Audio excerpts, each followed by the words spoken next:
¿Dónde está el botón? ¿Dónde está el botón? Gracias, gracias. Sí, eso es. Espérate, a ver. Estaba acá, vamos a achicar acá. Ahí vamos. Bueno, Ahí no, está. eso. Bueno, nada, que estábamos hablando entonces justamente, ¿no? De la identidad, ¿no? De quiénes somos y esto y la pertenencia que van de la mano, ¿no? Como que es necesario saber quién soy y fundamentalmente la palabra, desde la mirada sistémica, es qué lugar ocupo. Porque cuando clarificamos ese lugar y lo reconocemos, el lugar que cada uno ocupa en el sistema que pertenece, tanto familiar, y hoy vamos a hablar sobre institucional, es donde vamos a tener la mayor fuerza de vida. También la pregunta es cómo lo quiero ocupar y qué quiero hacer, ¿no? Para poder transmitir este ejercicio maravilloso de la profesión docente u otra, en el caso en el caso que estás hablando del banco, ¿no? Como los roles en las empresas en que estamos trabajando, en las organizaciones que estamos trabajando.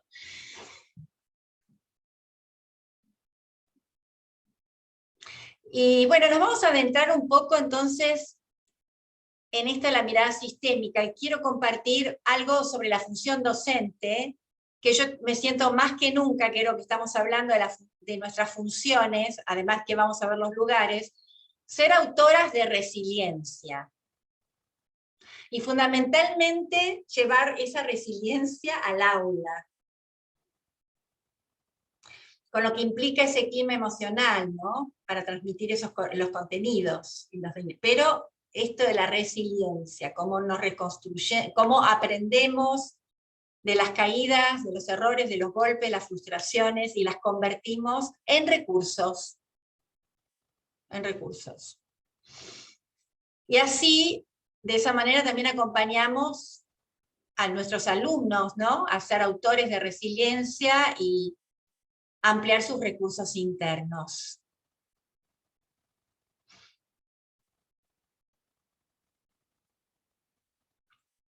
Bien, vamos a compartir me gustaría, digamos, que ustedes me vayan, digamos, y Cari, porque yo a veces por ahí no veo, pero cualquier cosa vamos a compartir el diálogo, la conversación.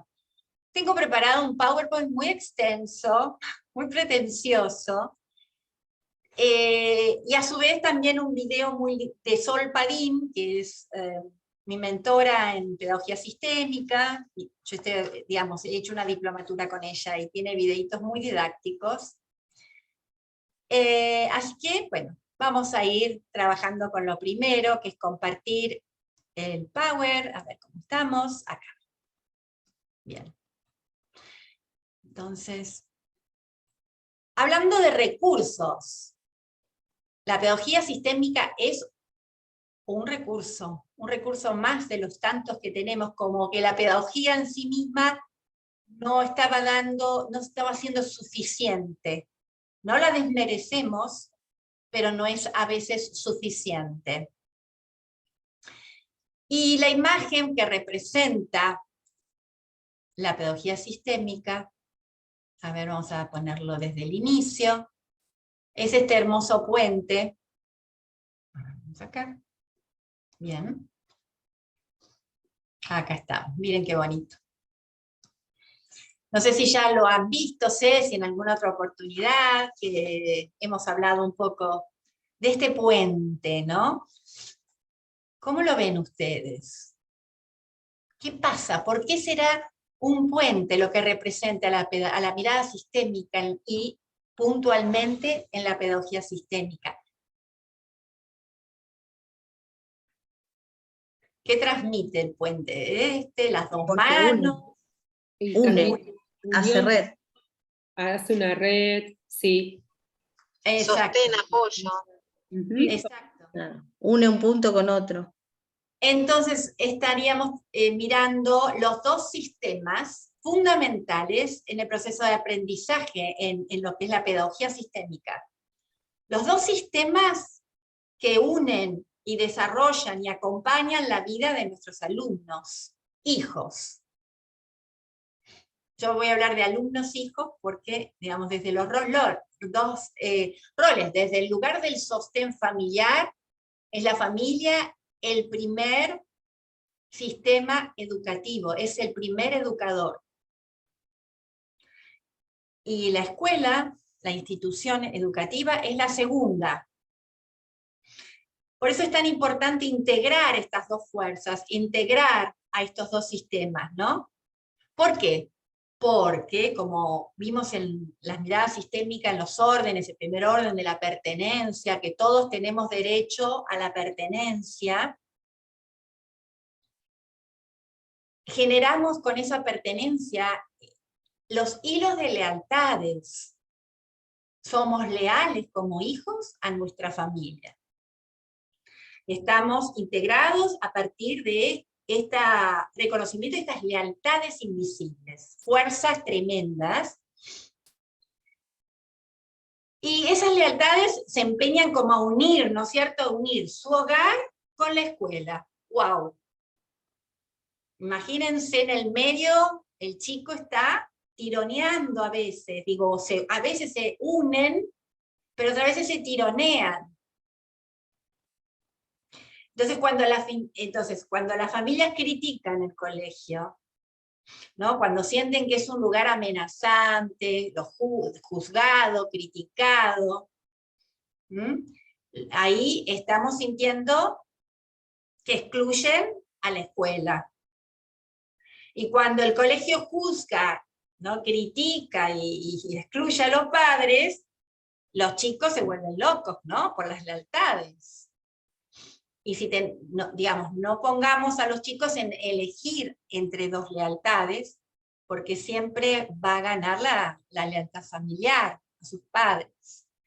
Por eso está bueno poder abrir, con Paola hemos tenido experiencia esta semana, de poder abrir conversaciones sobre las creencias, cómo son los mitos, las creencias de las familias con respecto a ciertas situaciones, como por ejemplo resolver un conflicto.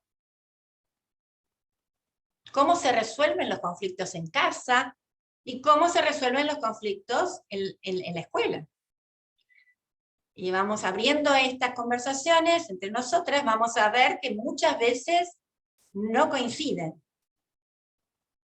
No están alineadas, necesariamente alineadas. Entonces tenemos que ver desde esta mirada integradora cómo aceptamos, como el niño viene. O sea, yo ahora ya no voy a mirar más un alumno, sino voy a mirar un alumno y su sistema. Ese es empezar a entrenar la mirada sistémica. Y además los chicos están, hablando de mirada, están mirando cómo van los padres al encuentro con sus maestros. ¿Desde qué lugar van los papás? ¿De reparación, reconciliación o de control? Y a veces van a la defensiva, depende la nota que haya enviado la maestra a esa familia, y van como empoderados, con, bueno, no sé. Claro, consentimiento, muy bien, ahora, consentimiento de superioridad, empoderados, ¿no? Y también tenemos que tomar cómo ha sido la experiencia educativa en los padres, qué les pasó a los padres en su escuela primaria, en el nivel universitario, cómo está viviendo esa experiencia de su hijo que le resuena a él o a ella, los padres, tener en cuenta. Porque ya, como les decía, ya no vemos a un alumno solo, sino lamentablemente en el aula cuando entramos, si son 20, ¿cuántos van a ser ahí adentro? A ver, son 20. ¿Sería? ¿Cuánta gente hay ahí adentro? 20 sistemas, ¿no es cierto? 20 por 2 por cada chico, ¿sí? Claro, tenés 40 padres ahí. Tenés 40, claro, así 40, que cada sala de 20 se transformó en 40, claro. Pero no es solo 40, sino que yo también llevo mis propios Claro. padres y mi propio sistema. Entonces tenemos que juntar, ¿no?, a 3 personas más, a la maestra y a sus padres. Y bueno, es uno de los grandes desórdenes, esos sentimientos de superioridad. Yo soy mejor que vos, ¿no? Y acá el mito que nos enseñaron, que la maestra es la segunda madre, no nos jugó a favor. Lamentablemente, es un desorden de la ayuda profesional. Y ahora lo vamos a ver configurando con los muñequitos cómo sería esto. ¿Cuál es el lugar del docente? ¿Cuál es el lugar del padre? ¿Cuál es el lugar del alumno? Bien. Entonces, continuamos en este encuadre sistémico, y muy importante es que aprovechemos estos vínculos, aprovechemos esta conexión con la familia, para empoderar, para enriquecer, ¿sí? Para, digamos, que también uno lo piensa desde lo negativo, pero también es una manera muy enriquecedora de aprovechar estos vínculos para trabajar con ellos. Y hacer entonces las alianzas, buenas alianzas. Trabajo va a ser de integrar a los padres. Yo quería tener una escuela de huérfanos en su momento, qué bueno sería, ¿no? Pero no, tenemos que integrar, porque esos son los mejores padres que puede tener ese alumno. No hay otros. Sí. Y atenta entonces con las lealtades y esas fuerzas invisibles. La mirada de la inclusión. Acá estamos, ¿no? Sería en esta lámina. Y los desórdenes, esto que hablábamos, cuando yo creo que digamos, mis creencias es lo que rige, es lo que está bien, es como yo miro cómo se resuelven los conflictos. Nosotros podemos abrir las conversaciones y llegar a acuerdos con la familia y con los alumnos. Bueno, en tu casa se resuelve de esa manera, acá en el colegio la normativa es otra.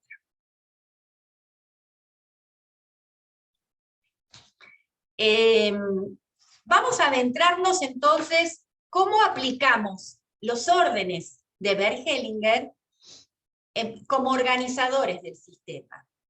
Entonces tenemos primero algo muy importante, que es el primer orden, que era del vínculo. ¿Recuerdan? El primer orden hablaba de la necesidad de vinculación y de pertenencia. Acá estamos hablando de institución, entonces no hablamos de vínculo, aunque podamos hablar de vínculo, pero el vínculo es para toda la vida con nuestros padres. En el caso de las escuelas, hablamos de la relación que nos vincula una relación mediatizada, y esto es muy importante, importantísimo, que este vínculo está mediatizado por la tarea. Entonces, no perder de vista al alumno, su familia, ya pusimos, y ahora agregamos algo más, la tarea. ¿Cuántas cosas tenemos que mirar? Porque la tarea va a ser la verdadera organizadora del sistema. La que, digamos, va a ponernos a cada uno en su lugar. En los momentos más tensos, ¿no? Estamos viviendo, como decíamos, momentos de mucho estrés, de muchas ansiedades, inseguridades. Entonces tenemos las miradas integradoras y los reconocimientos. Como decíamos, reconozco a los padres como los mejores padres, y le doy un lugar en mi corazón. Y ya hablamos de un cambio en la dinámica. Y hablamos de vínculos de pertenencia, que son vínculos seguros. ¿Cómo podemos tener esto muy presente en el aula? Que los chicos se van a sentir seguros y tranquilos cuando su pertenencia está asegurada y no amenazada, donde las exclusiones se puedan trabajar. Entonces, ¿se acuerdan cuando éramos chicos? Que nos portábamos mal y salíamos, vaya afuera. Imagínense como desde esta mirada lo que significa un alumno afuera del aula. No estoy hablando, porque a veces se confunde que la mirada sistémica es, como es Amor y paz. No, no, estamos hablando de órdenes, y los órdenes tienen que ver con esto de cómo manejamos nosotros. Una autoridad, nuestra jerarquía, sin excluir, que la exclusión no solamente es mandando al chico afuera, sino cuando empezamos a rotular, a criticar, a comparar. Las comparaciones son terribles e inevitables, porque todo este es el mundo de los juicios. Ya, acá esta frase me encanta, porque los chicos cobran vida cuando se los ve y se los mira. Y hay que tener en cuenta que a veces son mirados por primera vez en este ámbito fuera de la familia. Entonces, qué importante es esta primera huella que vamos a dejar, donde dejamos, como dice Humberto Maturana, emerger. Lo dejamos aparecer, que emerja. Ser visto es ser amado. Bueno, acá están mis chiquitas. Paola, estos son muy chiquitas. Las fotos que van a ver es de un trabajo antes de la pandemia, alumnos de 4º grado, donde aplicamos la pedagogía sistémica, hicimos trabajos de configuraciones familiares. Entonces el modo de mirar el aula y la escuela, dijimos que era de reconocimiento, una mirada integradora, y una mirada de compromiso, ¿no? Es un compromiso en la mirada. En el docente está la pasión y el compromiso con esta mirada. Con esta mirada de aceptar que cada niño tiene la familia y está bien. Y está bien, no hay que corregir nada.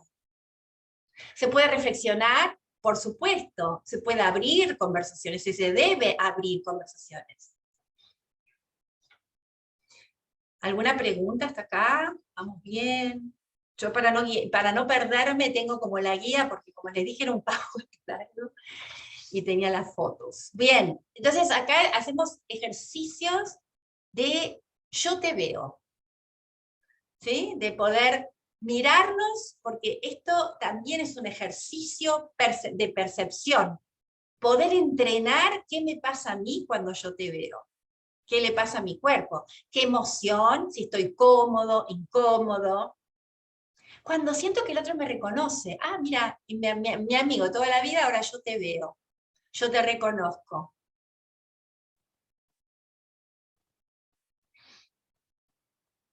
¿Qué emoción surge de todo este ejercicio?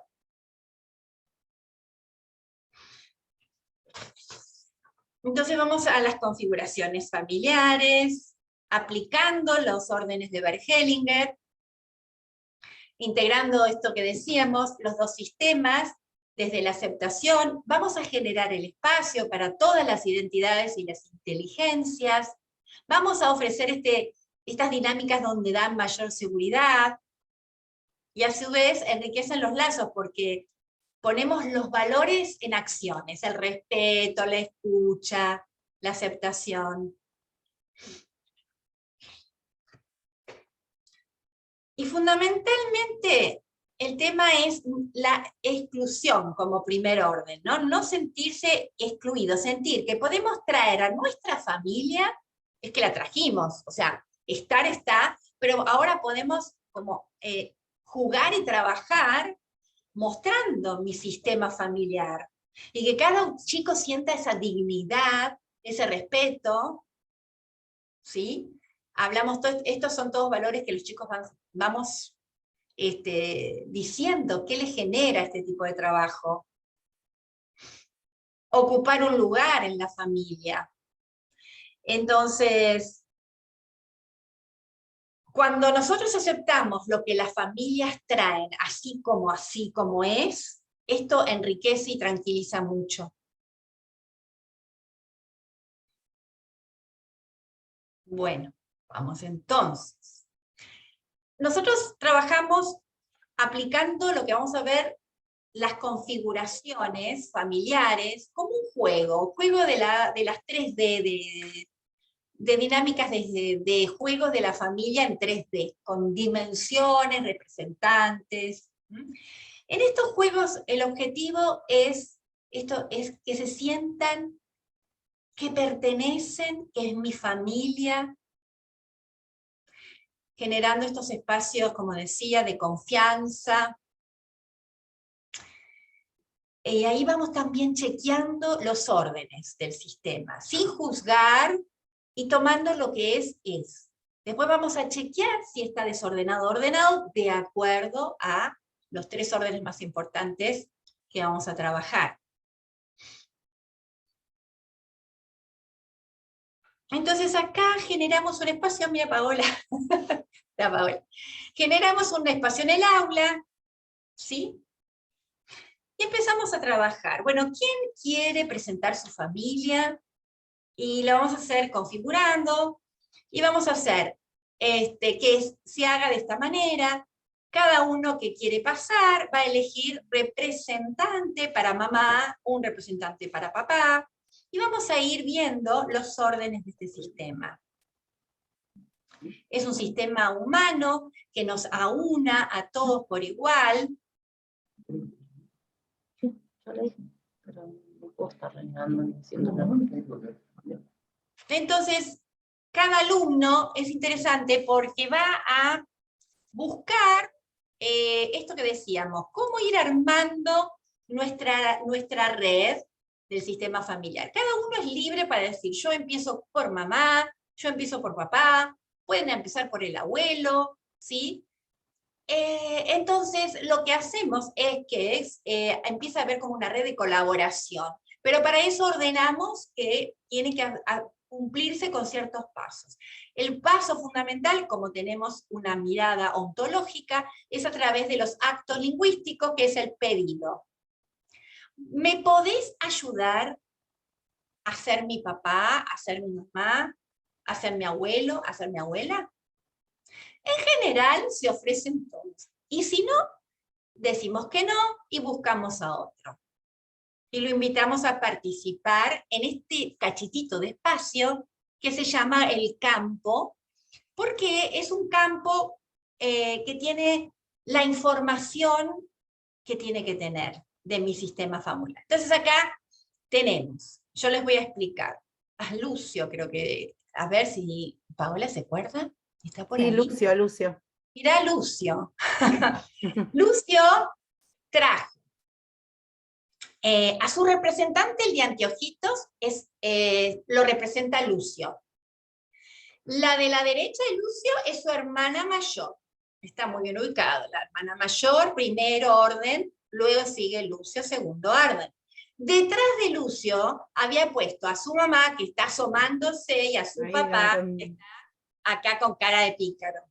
Y atrás, él puso a sus abuelos. Entonces él comenzó primero por los abuelos, luego por su mamá, su papá, después puso a su hermana mayor y a un representante para él. ¿Y quién será, cómo se llama el chiquito rubiecito?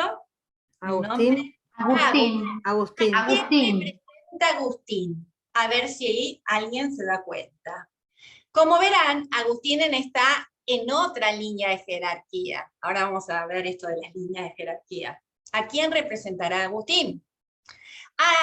Es un miembro de su pertenencia, donde él siente que esto es el derecho a la pertenencia, o sea, lo que hablamos, no se siente seguro. ¿Quién es Agustín? Está arrodillado por algo, porque no es un ser humano, es un perro, su mascota. ¿Sí, Agus? Entonces, este es el mundo interno de Lucio, a los cuales Lucio después lo separamos, lo hacemos mirar a su familia y le preguntamos, ¿qué tiene ganas de decirles? ¿Sí? Y son declaraciones fundamentales las que se dan. Gracias, los quiero mucho. Se genera una empatía y una amorosidad, una ternura tan necesaria en estos momentos que vivimos, de agradecimiento. Gracias por la vida. Y nosotros acá no juzgamos, o sea, no tenemos postura moral, en el sentido de que no estamos, no sé cómo explicarlo, dando una mirada de lo que está bien y lo que está mal. Simplemente nos conectamos con la empatía. Hacemos el trabajo de la empatía, que es la empatía natural del ser humano, de ser compasivo y agradecido. Que nos olvidamos muchísimo de esto. Pero es la manera más fácil para volver a regenerar estos sentimientos humanos tan perdidos. ¿Están de acuerdo con esto? ¿Qué les parece?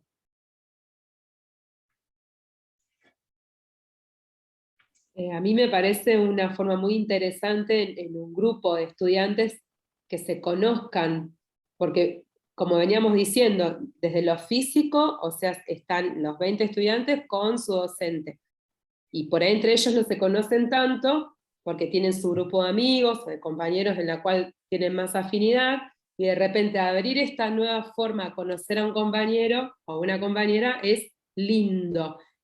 Es lindo porque también a nosotras, las docentes, nos abre la posibilidad de conocer otra partecita más de nuestros estudiantes. Así es que Tal cual. lo veo re lindo. Sí. Es el reconocimiento, importantísimo. Es fuertísimo ese sentimiento. Y además, y también como decías vos, son compañeritos de jardín de infantes, pero no tienen, hicimos la otra vez un trabajo genial, empecé por los hermanos, no sé si lo hicimos acá, levante la mano, ¿quién es hermano mayor? Y todos los mayores. Y empezó a haber un reconocimiento y una motivación para hablar de los lugares. ¿Cómo es la experiencia de ser hermano mayor? Había mucha queja. Con los hermanos más chiquitos. ¿Y qué pasa? Cuando uno se va, de paso, nosotros vamos ordenando, ellos van tomando reconocimiento de cuál es mi lugar en la familia. Que no es lo mismo ser hermano mayor, hermano del medio, o hermano menor, o gemelo, o hijo único. Sí. Y bueno, ahí estamos hablando de las jerarquías, ¿no? De las jerarquías como familiares. Lo asimétrico, que tiene que ver con quién da vida, que son los abuelos a los padres a los hijos. ¿Sí? Y quién toma, lo importante es cómo vamos a tomar la vida. ¿Tomamos la vida o estamos quejándonos de la vida? Porque es todo el tiempo el que tomamos la vida, no es un ratito, bueno, yo ya nací, ya tomé, muchas gracias, chao. No, es una actitud digamos, una actitud permanente. ¿Qué hago yo con esta vida que tomo? ¿Cómo me hago responsable? ¿Cómo voy a responder frente a algo tan maravilloso que me han dado? ¿A las piñas? Entonces cuando discuto con el otro le doy un cachetazo. Entonces vamos como abriendo conversaciones, ¿no? ¿Cómo estoy tomando la vida? ¿Desde qué lugar? ¿De la queja, el resentimiento, la venganza, el atacar? ¿Ataco y me defiendo? ¿Qué queremos hacer con esa vida que se nos dio? Paola anda anotando, ¿no? Para abrir conversaciones. Pero bueno, es importante, este ejercicio como decíamos, detona en el campo todas estas sentimientos, todos estos sentimientos y estas preguntas. Y en cuanto a las jerarquías también se traslada, porque ¿por qué trabajar esto? ¿Qué relación? Vieron como el puente tiene, habíamos dicho, es una cuestión de unión. Entonces, cuando el alumno se encuentra en su jerarquía, en el lugar que corresponde, se traslada eso en el aula. Entonces va a no tener casi inconveniente de asumir la jerarquía de alumno, no de arrogante alumno que manda y exige y ordena. Está lleno de esto. Después de la pandemia, todos se olvidaron, o sea, es mucha exigencia todo el tiempo, tironeos y exigencia. Entonces, bueno, vamos construyendo, ¿no es cierto?, la equivalencia. Así como en tu casa vos tenés el lugar de tu jerarquía, yo les hablo así, la jerarquía de hijo, y tu mamá y tu papá tienen jerarquía de padres, en el aula vos sos alumno y nosotras somos tus maestras, otra jerarquía. Ni más ni menos, distinguirlas. Sobre todo en secundaria también, ¿eh? En secundaria. Entonces nos va a dar más autoridad desde otro lugar, un lugar natural, un lugar de reconciliación con nuestras raíces. Estamos trabajando en la aceptación, la reconciliación de donde vengo, sea el que haya sido, ¿no? La condición en que haya sido. Entonces, de esta manera yo ya puedo, si puedo reconciliarme con mi historia, de dónde vengo, puedo empezar a dar vuelta y mirar mi vida y proyectar mi futuro. Porque si todavía tengo cuestiones a resolver, voy a estar mirando, fijándome hacia atrás. Bien. Esto impacta en el orden del aula. A su vez, como hablábamos, a ver, espera que tengo otras fotos del Power. ¿Vamos bien? Estamos acá. Para ver esto que estábamos trabajando. Los órdenes de la jerarquía. Acá estamos. Acá tengo una familia bien constituida. Está bastante ordenada. Nosotros vivimos en desorden permanente, porque las lealtades hacen que por ese amor ciego, recuerden, hemos hablado no de desamor o no amor. Nosotros estamos unidos desde el amor, eso que nos solidifica, el pegoteo familiar, nos une, ¿sí? Y por esas lealtades invisibles, nosotros, los niños fundamentalmente, actúan por amor ciego, es un amor incondicional. Ellos van a estar en el lugarcito o en la hendidura, en esa fisurita que tengamos los adultos, para ver dónde se meten para poder hacer que papá y mamá estén bien. Acá tenemos otros perros. Sí, acá ya en secundaria tenemos Emma, la hija, con sus dos padres y los abuelos atrás. Es muy interesante cuando se da las configuraciones de los chicos. En general, no hay ningún desorden con los abuelos. Los colocan perfecto. El desorden mayormente está planteado en los padres. Por ahí se ponen en el medio, o se ponen en la misma línea, bueno, en el medio, en la misma línea de papá y mamá. O sea que ahí hay una confusión de jerarquías. Pero no con los abuelos. Yo me pregunto qué estará pasando también en nuestra crianza, ¿no? En la generación de padres con la crianza, y cómo se ven los abuelos. Esto de, ¿no? Son preguntas. Entonces, acá aparece el tema del equilibrio, que es el segundo orden. Primero era vinculación y pertenencia, el derecho a pertenecer, estén vivos o estén muertos, y está muy bueno que lo podamos hablar en la familia. Y es importantísimo, y los tranquilizan un montón, saber que no se pierde la pertenencia porque haya un familiar que haya fallecido. Que siempre, siempre van a ser tus abuelos, o tu papá, tu mamá, o lo que fuera. Es muy importante este concepto de no perdemos, aunque estemos distanciados, aunque los papás estén divorciados, estén tirando platos por la cabeza. No, es decir, la seguridad que me da que yo pertenezco a mi sistema. Y en el segundo orden hablamos, como decíamos, del equilibrio de la dinámica de dar y tomar. Entonces esto está bueno porque como lo trasladamos al sistema educativo, y las maestras a veces, y yo me hago cargo y digo, pero como decía Paola, yo preparé toda la clase, me maté, no dormí en la noche, llego y me encuentro con otro pizarrón, ¿no? O me encuentro que el aula es un barullo, nadie me presta atención, y entonces me voy como sin darme cuenta quejando que estos chicos, ¿sí? En realidad, yo tengo una mala noticia, que los chicos no están para darnos. Estamos nosotras para dar, y ellos para tomar. Entonces a veces invertimos, ¿no? Esta expectativa de cómo deberían los chicos funcionar, nuestros alumnos. ¿Vamos bien con esto que voy diciendo? Bueno, tiene que ver entonces con el orden de la llegada, que tiene que ver con la primacía, y acá se dan las jerarquías. El que llega primero tiene una jerarquía diferente al que llega después. Aunque en los hermanos tenemos un orden de la misma jerarquía, ¿sí? Pero es un orden de primacía. Primero, como decíamos antes, segundo, tercero, y también integrar, como decíamos antes, a todos los fallecidos.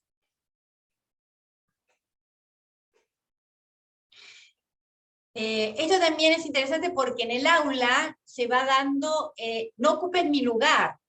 Vieron que las peleas son cuando llegan al aula porque alguien se sentó en la silla de alguien.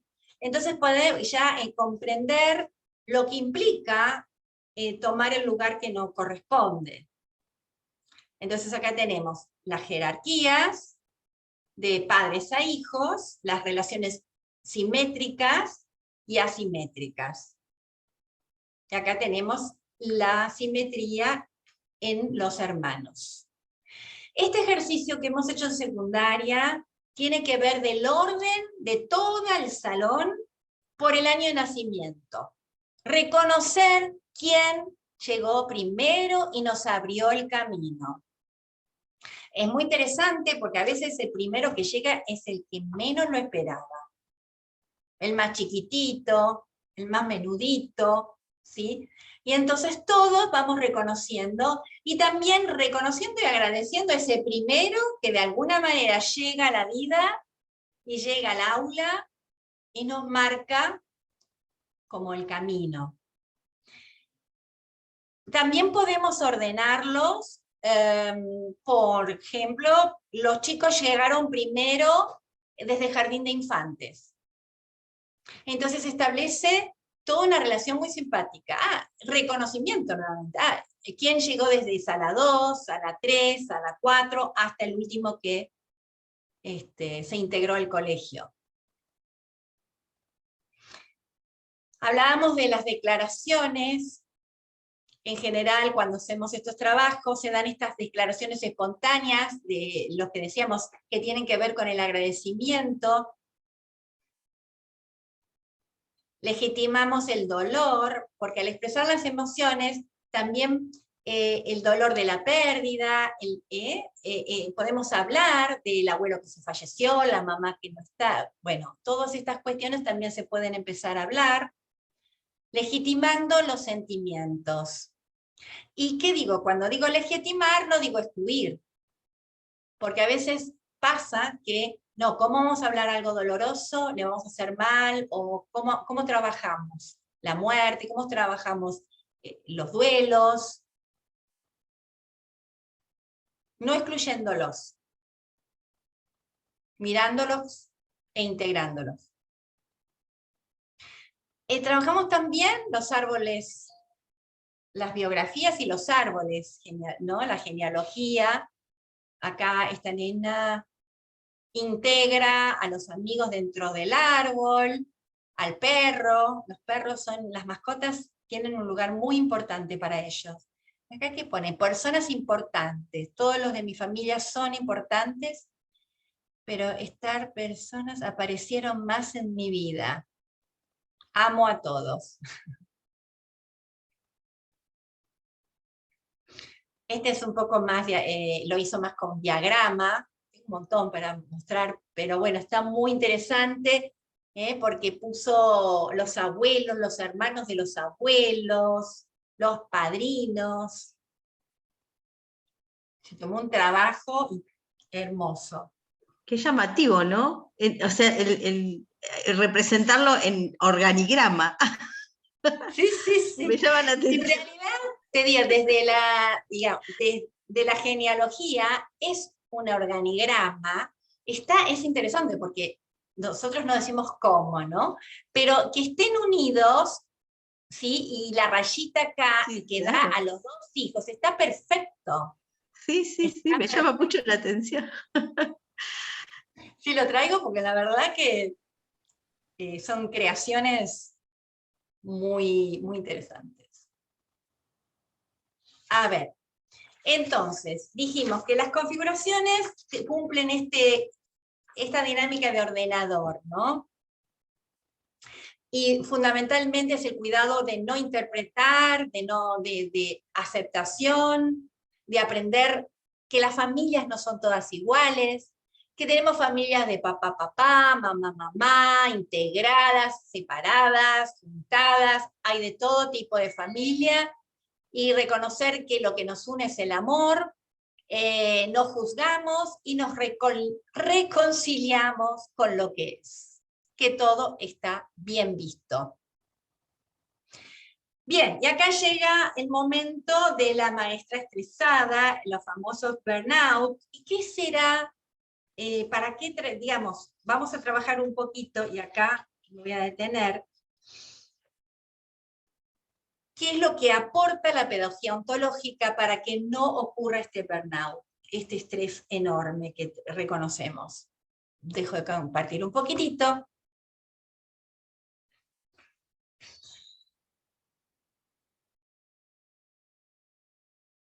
Como había hablado al principio, ¿no? Reconocer cuál es mi lugar nos va a traer la fuerza necesaria para no empezar a tomar posiciones y responsabilidades que no nos competen.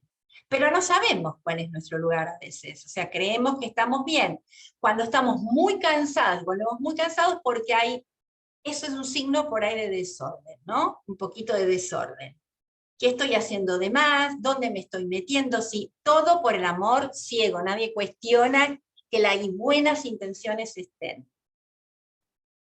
Vamos a escuchar, si les parece, a Sol Padín en este video que nos explica, a través de las configuraciones, los dos sistemas familiares. Perdón, los dos sistemas, familia y el aula, la escuela. A ver, vamos acá. Esto es un chico, esto es un chico. Entonces tenemos el video, perfecto.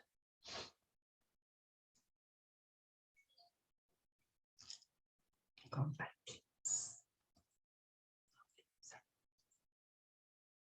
Compartir. Bien, el docente, el alumno y su sistema.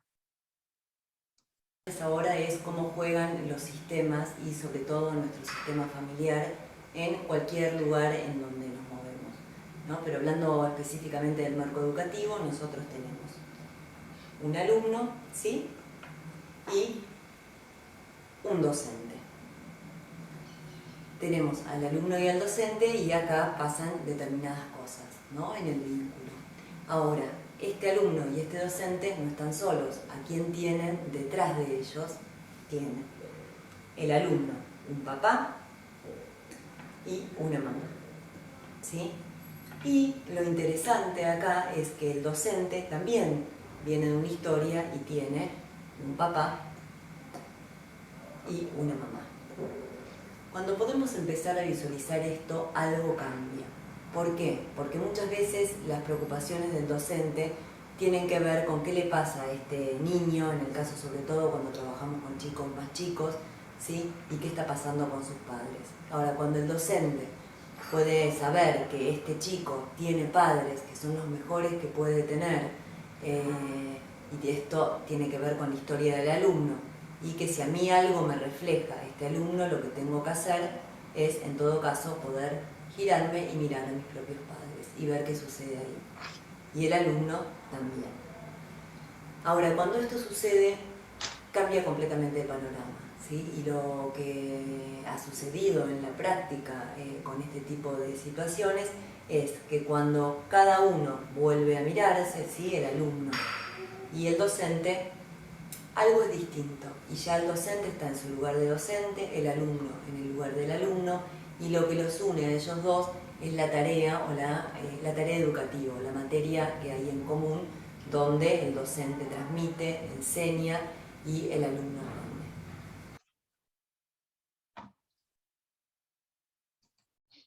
Bien. ¿Qué les pareció? ¿Alguna pregunta? Perdón, pero yo no lo entendí. ¿Qué es lo que cambia entonces? Perdón. Bueno, está buenísimo que podamos abrir la conversación. Trabaja el Sí. espejo. Ah, Nati. Sí, Natalia. Sí, perdón. A mí lo que me quedó, que me hizo como ruido, es, me pareció entender que ella dijo que como que el docente algo le hace ruido de la relación entre el niño y sus padres, y que entonces ahí lo que el docente tiene que hacer es darse vuelta y ver qué pasa con sus padres. Entonces ahí lo que digo es, puede ser que el docente entonces se sintió como reflejado como parte de su historia en lo que le pasa al niño, y por eso tiene que darse vuelta a ver su historia. ¿Qué les parece? Sí, Muy claro. interesante, Natalia. Hola. Hola, Manuel. A ver, perdón, ¿puedo opinar? Claro. ¿Viste A el ver. video, Manu? ¿Lo Sí, pudiste ver? sí, lo vi, lo vi. Buenísimo, buenísimo. A ver, me resultó interesante porque yo trabajándolo desde el coaching es lo que entiendo como la atención dual. Esta atención dual, que es el trabajo que tiene que tener el coach, que en este caso sería el docente. Disculpen que voy a hacer la analogía para ver si es lo que entendí. El coach, que en este caso es el docente, que cuando está coachando, cualquiera de las cuestiones que pueda llegar a decir el coachee, en este caso el alumno, le pueda hacer algún sentido y que no pueda el coach desprenderse de eso, por lo cual no puede llevar adelante la tarea como coach. En este caso, un poco como decía Natalia, lo interpreto así, ¿no? Que tal vez algún sentido que le hace al docente lo que el chico le pasa con sus papás, es como que no lo puede soltar, y si no lo suelta, o no lo resuelve, vamos a decir, entonces no se puede llevar adelante la relación que en realidad deberían de tener, que es docente-alumno, y que es, por ejemplo, el aprendizaje. No sé, así lo interpreto yo. Sí, hay un sesgo, por decirlo de una manera. Por supuesto, es el sesgo hay un sesgo en su labor. Hay algo que, como decía Manuel, yo me quedo muy fijada en alguna conducta disruptiva, alguna situación que digamos, me afecta en lo personal. Y además, dos cosas, si yo quedo muy afectada o muy involucrada, es que perdí de vista dos cosas importantísimas. Una, la que dijo ella al final, la tarea, lo que dice Manuel, el para qué estoy yo ahí, para un proceso de aprendizaje, para instruir, para dar lo mejor que tengo yo para dar como docente. Pero cuando pierdo esa mirada con la tarea, ¿sí? Estoy ya involucrada emocionalmente y un poco trabada y pegada en un sesgo. Por eso, el trabajo en la mirada de la pedagogía sistémica, así como del coaching ontológico, es fundamental el trabajo personal, el desarrollo personal permanente. Estamos trabajando en un sistema humano, que como sabemos, como hemos dicho varias veces, por lealtades invisibles, por amor ciego nos desordena. Entonces, hacer el girar, o sea, yo estoy crispada, estoy estresada, estoy en un burnout, algo me está pasando en esta dinámica disruptiva del aula que no estoy siendo operativa y no estoy pudiendo ver mi tarea. Giremos, quiere decir poder ver nuestra propia historia. ¿Qué me pasa a mí con mi papá? Si es la autoridad, la jerarquía, cuál es el orden, tengo claro yo dónde estoy ubicada en mi sistema familiar. Y ahora vamos a hacer unos ejercicios interesantes sobre este tema. Sí, Carla, perdón. No, entonces, lo ideal, no sé cómo lo hacen en tu colegio, Adriana, pero entonces lo ideal sería no solo que los chicos trabajen los sistemas, sino que los docentes también por su parte lo trabajen. Sí, por supuesto. Esto no se puede Sería hacer. Lo ideal. Es que, no, a ver, esto no se puede hacer si no estamos presentes, pero más que presentes en pedagogía sistémica haciendo un taller, claro, entendiendo de qué estamos hablando. Claro. ¿Y para qué lo hacemos? Perdón que insista, pero la primer taller vimos todo esto que nos pasó a nosotros con los órdenes en nuestra propia vida, claro. Por eso repercute permanentemente. Quedó, Natalia, me parece que Araceli, ¿cómo lo ves ahora? ¿Cómo lo van viendo? Ay, Va tomando un poquito más de forma, sí. Ujú. Gracias.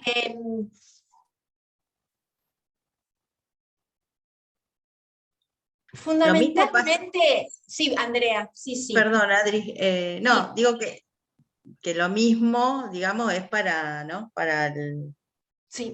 en este caso, bueno, alumnos más grandes, ¿no? No sé, porque... El sistema más grande. Exactamente. Exacto. Cuando me peleo con mi compañero como perro y gato, claro. ¿sí? Que no lo puedo ver, me irrita de una manera que me saca de mi como decías Andrea, de mi tarea. La tarea, mira, cuando estás fuera del eje, ¿sí? Habrá que preguntar, a ver, ¿qué me llama? ¿Qué es lo que estoy excluyendo? ¿A qué me llama esto? Entonces, bueno, los que pueden verlo, analizarlo y haber tenido por lo menos una conciencia de los tres órdenes de Bergelinger, el orden de la exclusión, inclusión, a quién estoy excluyendo, qué me trae esta persona a mí, ¿sí? Me trae como, bueno, a ese papá que no me lo banco, a esa mamá que estoy peleando todo el tiempo porque hay algo que en mi historia, y además también tiene que ver con esto que se repite, lo que no se elabora en una generación, se traslada como conflictos en la otra. O sea, y esto que produce el burnout en el docente, de alguna manera es lo que genera bullying, ¿no? Entre los chicos. No, el bullying, ¿no? El bullying es interesante, es una dinámica que se llama, el bullying es una dinámica de víctima perpetrador, que es una dinámica, suena muy, muy duro, pero que todos tenemos en nuestro propio haber, somos de víctimas y somos perpetradores, exacto, y victimarios. Cuando se estratifica, cuando se excluye la violencia en el sistema familiar, cuando se excluye esta violencia en el sistema educativo, ¿sí? Entonces, la exclusión de esta violencia aparece, por todo lo que se excluye, aparece con mayor fuerza. ¿Para qué? Para que lo veamos y lo integremos. A ver, ¿de qué está hablando esta violencia? ¿De qué me está hablando esta violencia en este chico? ¿Qué es lo que está pasando con la violencia? Porque todo lo que, digamos, las conductas disfuncionales o, digamos, conductas agresivas, conflictos, los chicos lo despliegan en el aula, su mundo familiar. O sea, el aula es como si fuera un gran set de filmación donde se despliega la historia emocional que está transitando el hijo y su papá. Gracias, Adri. Entonces está bueno porque ahí, digamos, ahí está como, que nos da herramientas. Yo digo que al principio, ¿se acuerdan? Nos dan como recursos para mirar más ampliamente. Ya no se trata de mí, sino se trata ya de ciertas dinámicas que están apareciendo y que no son causa y efecto solamente, o sea, no es el modelo de causa y efecto, es el modelo sistémico. Y además, que si hay algo que alguien puede mover en ese sistema, todo el sistema está implicado y se ve influenciado y se va a mover. Por eso decimos que los chicos son agentes de cambio, gracias a Dios, porque pueden traer esa pequeña movilización en el curso. Cuando hicimos con Paola todo este trabajo de reubicación, de ver cuál es tu lugar, pero escúchame, estás como hermano menor y sos el hermano mayor. ¿Qué pasa ahí? A ver, colocate, entonces ¿no? Se va volviendo en su lugar. Y calma, hay algo que aparece, hay algo que se ordena en todo el sistema. Porque cuando hay una exclusión, o un gran desorden, o un desorden, no hay gran ni chico, hay desorden, no exclusiones, cuando van a configurar, están todos alterados. Y cuando incluimos, a ver, ¿quién está faltando? Ah, falta la esposa de mi papá. Ah, mira qué lindo. Integra la esposa del papá, el sistema se calma. Se dejan de mover, es notable, es notable. Las exclusiones traen mucha ebullición, porque quieren, ¿no? Quieren ser mirados, integrados. Entonces, Nuestros chicos nos damos cuenta el sentido que tiene esta mirada sistémica en estos comportamientos disfuncionales, que antes la mirada era, el chico tiene un comportamiento disfuncional. ¿Sí? Es causa y efecto. Ahora vamos a ver, no verlo como problema, sino desde una mirada más amplia y sistémica. Que toda dificultad, entonces, decimos que de un hijo es una llamada de atención ¿a quiénes? Sí. A los padres. A los que somos padres, a los padres, ¿sí? Porque son muy buenos hijos, decimos nosotros. Hay una lealtad, hay una llamada de algo que está excluido. Y vamos a ver ahora distintas situaciones, 2 o 3 situaciones de órdenes y desórdenes. Sí, a ver, vamos a... voy a abrir miren, voy a tenerlo abierto en la otra computadora. Entonces yo voy a cerrar acá la computadora y vamos a abrir, detener el video. Ok. Y voy a abrir este otro. Sí.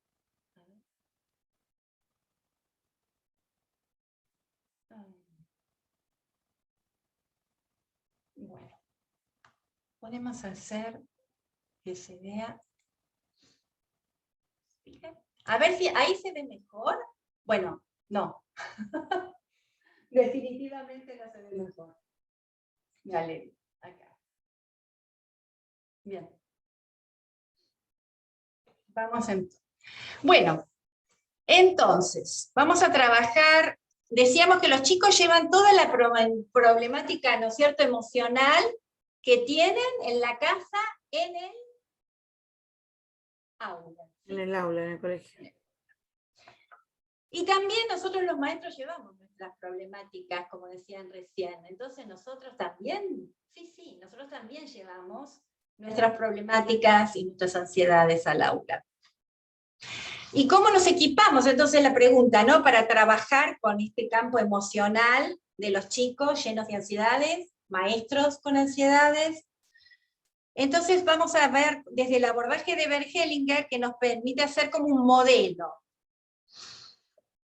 Esto de a ver cómo ocupamos nuestro lugar. Entonces, a ver, vamos a ver este caso.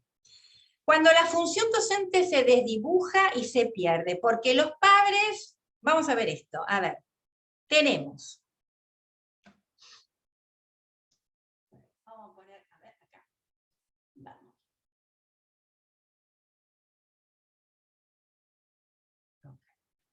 Una mamá, un papá. Yo lo hago en desorden. Les cuento que en mi sistema familiar, yo internamente, mamá y papá está desordenado. Tiene que estar así. Y no hay caso. Cada vez que lo pongo. Bien, padre y madre y la nena, que va con la manzanita al colegio. Tenemos entonces papá y mamá, que la nena ya está preparada, ha trabajado en su reconciliación con papá y mamá, desde reconocimiento, de todo su sistema, gira y está ya lista, ávida para entrar al colegio. ¿Sí? Acá tenemos entonces, como decíamos, la maestra que la recibe. ¿Sí? Y tenemos también todo lo que compone el sistema educativo, desde el director, todos, absolutamente todos tienen derecho a la pertenencia. No los vamos a poner a todos, a los padres de la maestra, por una cuestión de lugar, pero tenemos en el colegio director, subdirector, Ministerio de Educación, currículum, portero, todos, administrativos, ¿sí? Y después vamos a ver en otra reunión cuál es el orden en ese sistema. Les cuento que el orden de toda organización, en primer lugar, lo ocupa la administración, que es aquella que asegura la sustentación de la institución. Si tuviéramos, ¿se acuerdan en esa foto? Que los chicos se ordenaban por fecha de nacimiento o por llegada, ¿sí? En una institución, el primer orden lo ocupa el departamento de administración, es el que sostiene económicamente la razón de ser de la institución.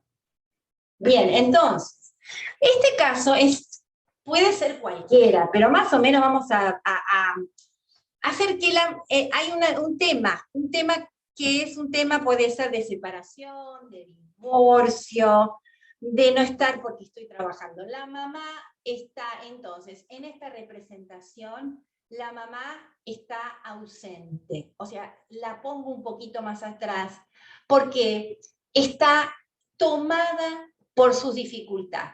¿Sí? ¿Vamos bien?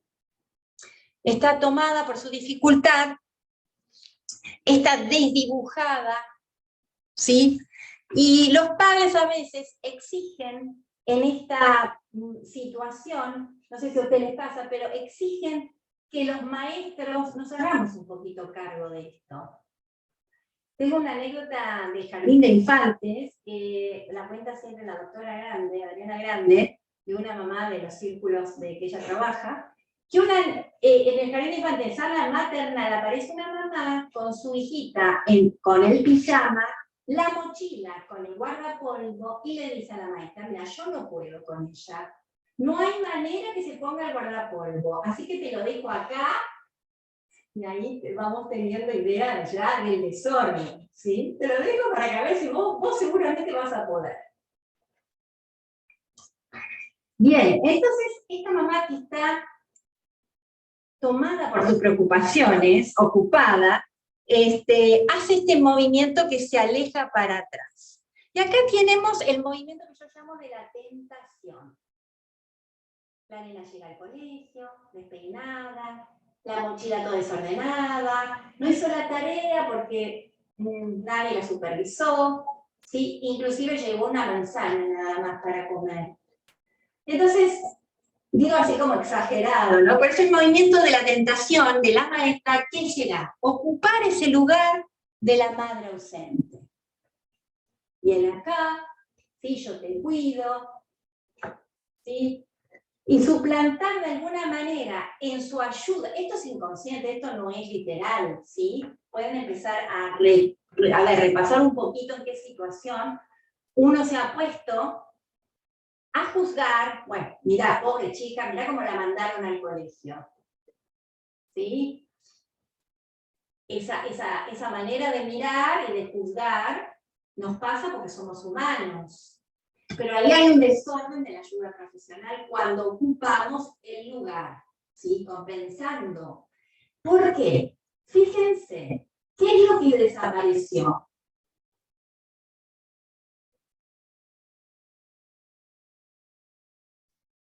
La maestra. La maestra.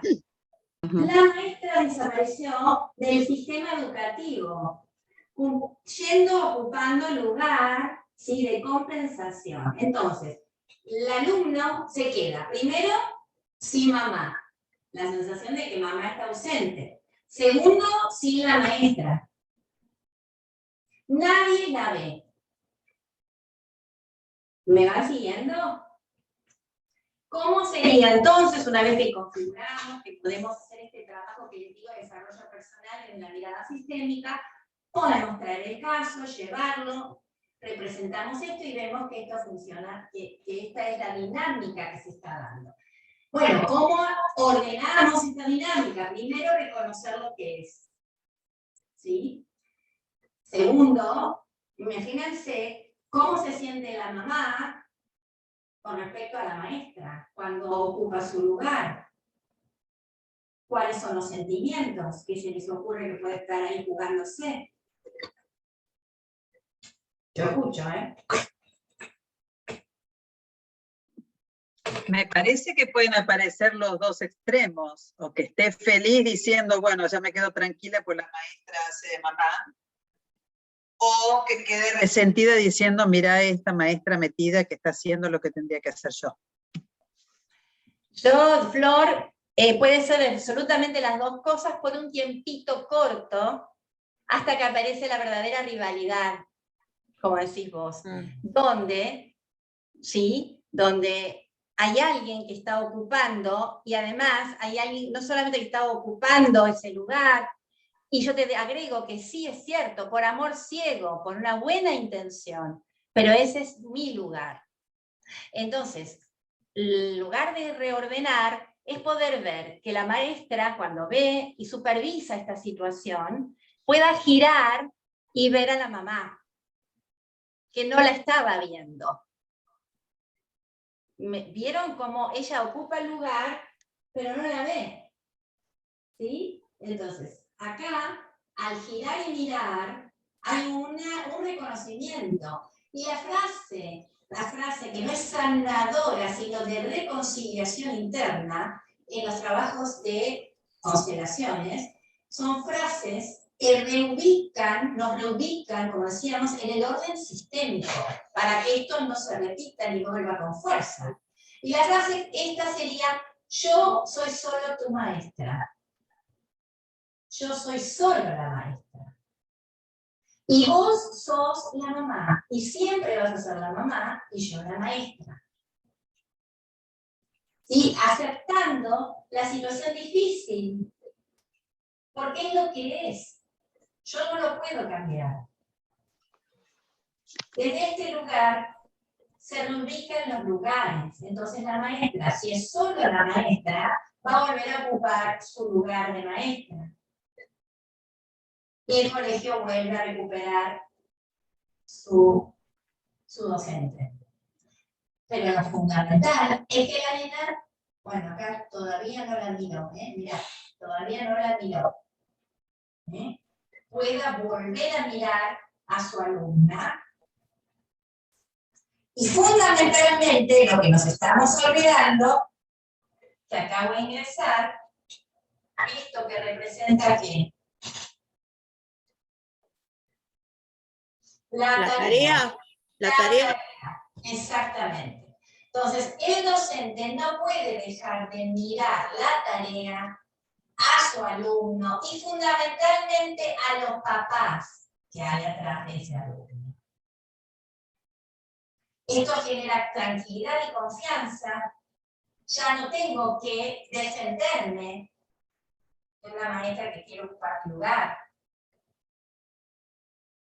Esta es una posibilidad cuando nos enseñaron que la maestra somos la segunda mamá. Se puede dar muy fácilmente en el jardín de infantes, primeros grados. ¿Sí? Bueno, vamos, sí, Silvina. Sí. Sí, pregunta, Adri. Sí.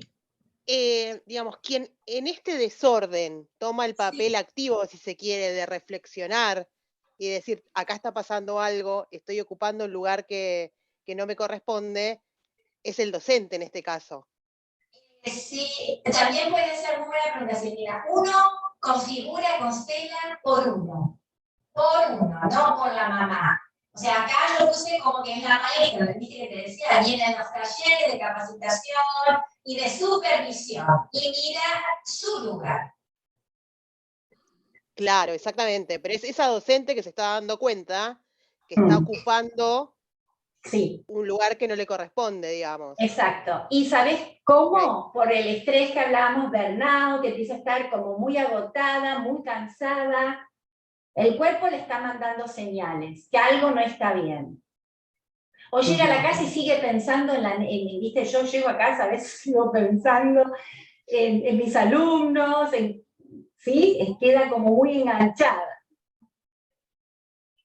Se me ocurre el desorden que puede producirse, por ejemplo, en escuelas vulnerables, donde, digamos, muchas veces la escuela es el lugar para que los chicos tengan su copa de leche, almuercen, o sea, que los docentes están haciendo otra tarea, además de la tarea que corresponde, ¿no? de formarlos, de enseñarles, ¿no? Totalmente, sí. Y sí, son desafíos mayores.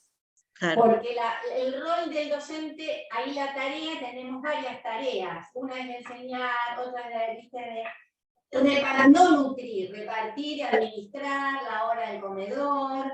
Claro. Vamos teniendo distintos roles, se van sumando tareas. Sí, Claro. es muy complejo la labor, digamos, en este aspecto de la labor docente. Vamos al segundo caso, porque siempre estamos con... ahora vamos a hacer el caso siguiente. Vamos a dejar la tarea al docente, la alumna, y vamos a hacer al revés. Vamos ahora a... El papá se separa, se divorcia y se retira, ¿sí? Pero a ver, el papá cuando se divorcia, uno puede divorciar, separar, y no necesariamente estar excluido. Ojo, mi ex marido es la manera lingüística de excluir al papá de mi hija por ahí.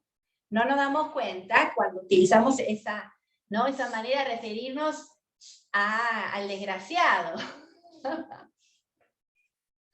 Entonces, todos los hijos somos 50% mamá y 50% papá. Es así. Cada vez que yo estoy hablando del desgraciado, la desgraciada es la mitad de mi hija. Entonces, acá tenemos el excluido, papá, yo lo pondría acá, ¿quién les diga? Ahí. Entonces, ¿qué pasa acá? Interesante, porque la maestra ¿sí? Se empatiza con la mamá, y pobre señora, está corriendo para, viste, no llega tarde a buscar a la hija, pero si el desgraciado, bueno, todo lo que dijimos, ¿no? Y ocupa, ahora va a ocupar, por amor ciego, por buenas intenciones, pero no por los órdenes de la ayuda profesional al desorden. Y ocupa entonces el lugar del papá, ¿sí? Y nuevamente, ahora se llenó de mujeres. La escuela, ¿sí? Es un lugar donde los hombres quedan afuera. Se hacen alianzas de las maestras, las mamás, contra los hombres. ¿Sí? Y bueno, si la alianza es contra el padre, contra los hombres, contra los maridos, ¿quién se queda sin maestra, sin esa posibilidad del papá? La que no es vista, nuevamente, es la alumna. Y voy a decir algo que lo dije la otra vez, que va a tener unas conductas muy interesantes, disruptivas, porque acá hay un excluido, y esto por amor ciego y lealtad, los hijos van a traer a los que faltan. ¿Quién falta, papá? Entonces va a tener la misma conducta hecha pelota del desgraciado. O sea, imposible, y primero porque no hay desaparición en el sistema de la maestra, pero tampoco va a poder estar tranquila para poder aprender. Hay algo que la inquieta, porque las exclusiones son tremendamente inquietantes y generan mucha ansiedad en los chicos. Mucha. Entonces, bueno, otra vez, el trabajo, ¿sí? De ordenar este sistema es que pueda, primero, la mamá, en el caso de que la mamá, acá sí, mira, si la mamá está trabajando esta constelación porque su hija está, que no aprende, no está quieta y la llamaron 7 veces al colegio, bueno, preguntarse un poco qué está pasando y ahí poder ver, sí, que hay alguien que es muy importante que está excluido. E integrarlo.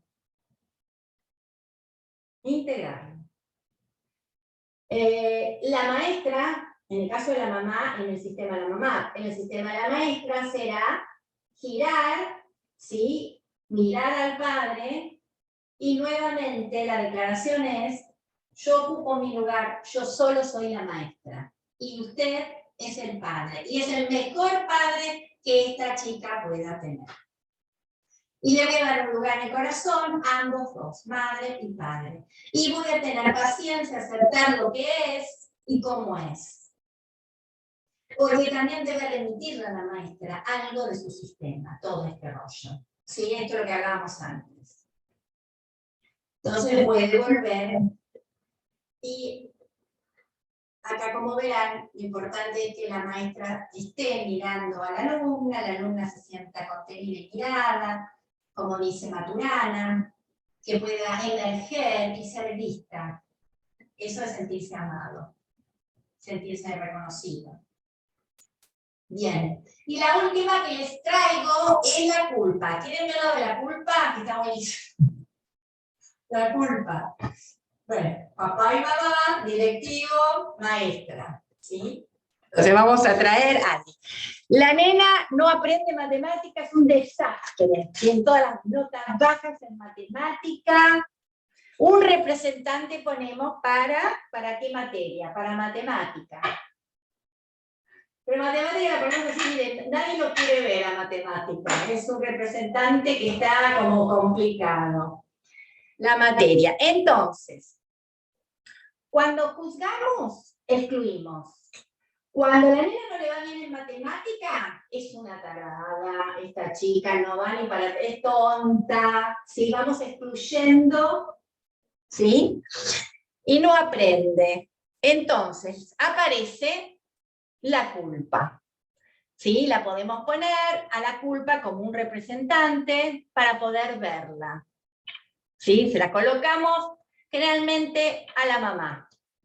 Porque vos estás encargada de que las cosas en el colegio funcionen. Es tu rol o lo que fuera.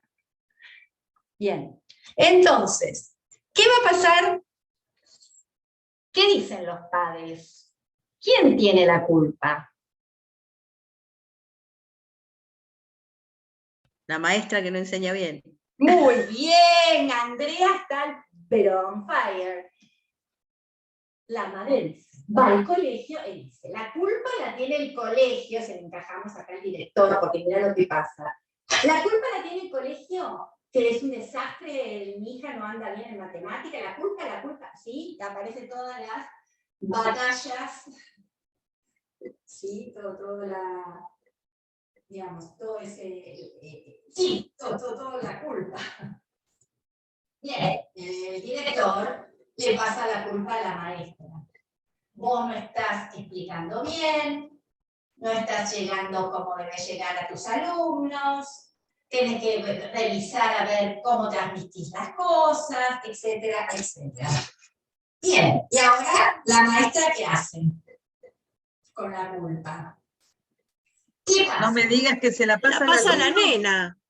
Ay, no. Puede pasar que se la pase a la nena, pero vamos a ver esta. Como pasa el tiempo y la nena no aprende, miren qué interesante, pasa el tiempo, la cosa no se resuelve, la nena no aprende y la madre dice, ahora ocúpate vos, yo ya fui a hablar. Entonces se la pasamos al padre. ¿Ok? Bien. Y como verán, esto puede continuar eternamente. Lo único que garantizamos con estas dinámicas es que no garantizamos que no se resuelve, nuevamente, que nadie mire a la chica. La nena no es mirada. Todos miramos la culpa, estamos, ¿no? En esta dinámica viendo cómo esa culpa, dónde va, a quién se le encajo, pero lo único que no está visto, no está mirada en la nena. Por lo tanto, nuestra sugerencia en esta mirada sistémica es, primero, ver, poner y mirar a la culpa. Cómo se va esta culpa trasladando, depositando, nadie se hace cargo, ¿sí? Y ¿saben qué recomendamos? Alejar un poco la culpa del sistema.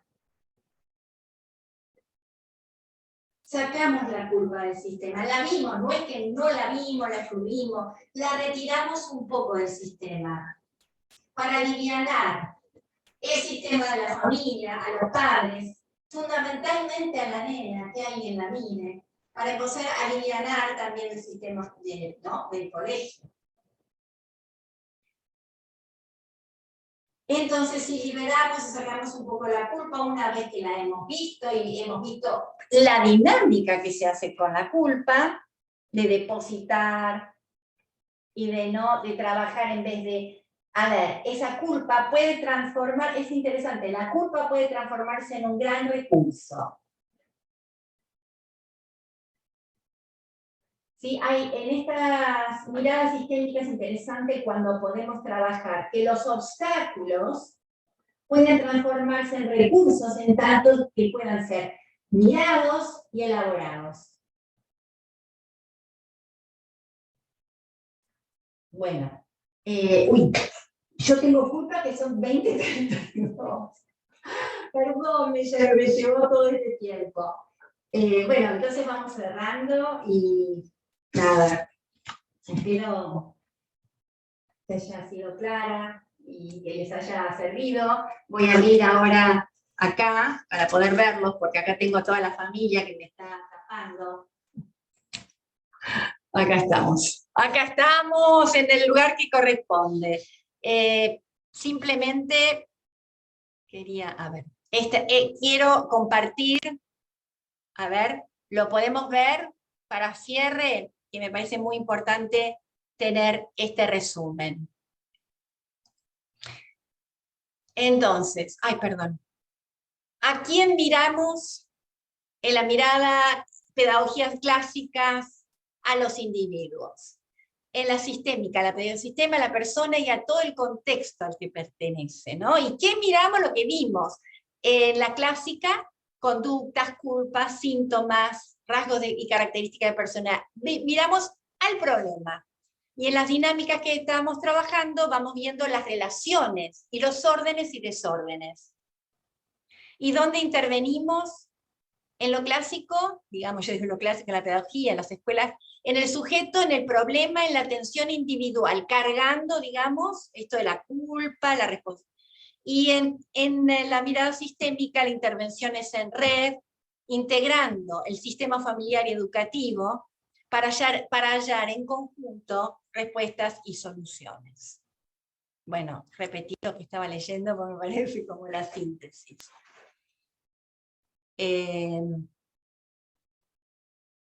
Bien, ¿qué estamos mirando ahora? Nos vamos a despedir, si quieren abrir los micrófonos, escribir algo, alguna pregunta. Justo, Adriana, yo la estaba llevando a la casa, una de mis hijas es docente, ¿no?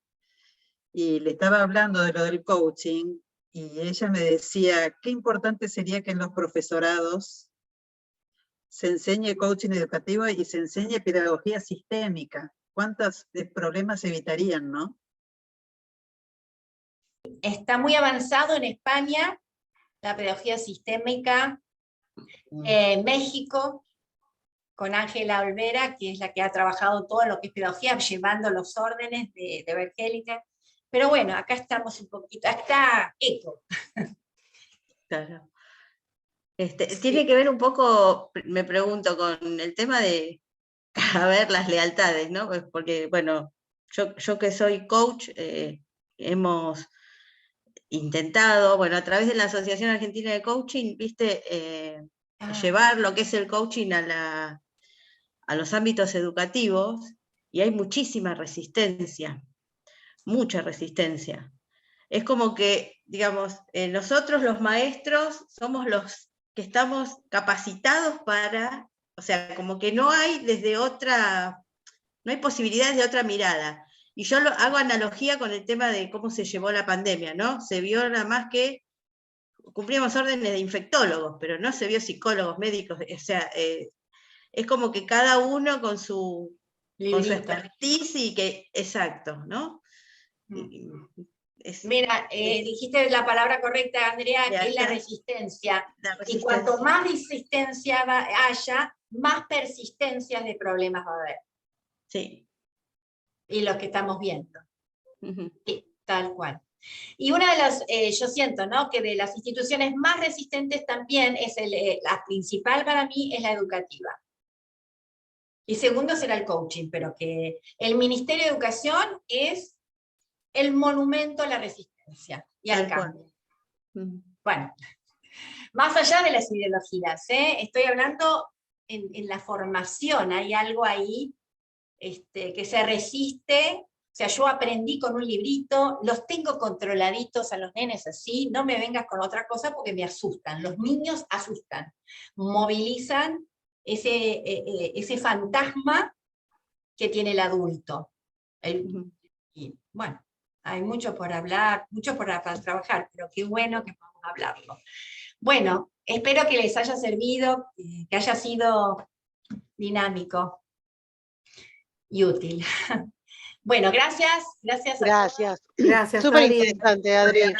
Gracias. Hermoso Gracias. encuentro. Gracias. Gracias. Nos vemos. Chau, Nos vemos. nos vemos. Chao, nos vemos.